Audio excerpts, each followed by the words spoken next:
હું તો કહું કદાચ ઉપવાસ કરવા જરૂરી છે। આખું વર્ષ તમે જેમ તેમ ફર્યા, જેમ તેમ વર્તન રાખ્યા, નીતિ નિયમો કોઈ પાલન કર્યું નહીં, પણ આ 9 દિવસ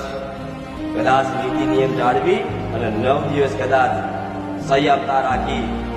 થોડું ઘણું કદાચ તપ આપો તમારી માતાને, આ 9 દાડામાં 12 મહિનાનું પૂરું કરી આપશે। આવું મેં 12 મહિના માતાઓ કહેવા નહીં આવતી કે દીકરા તું આ ના કરીશ, તે ના કરીશ, અહીં ના જઈશ, ત્યાં ના જઈશ, પણ 9 દાડા તો હકથી કહે છે કે દીકરા 9 દાડા મારા હાચવી લેજો હો। ખાલી 9 દાડા વધાર નહીં, 9 દાડા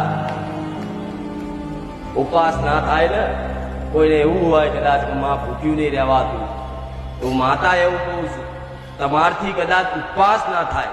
તો બળજબરી ઉપવાસ કરવાની જરૂર નહીં। માતા એવું કહું છું તમે એક ભૂખ્યા રહેશો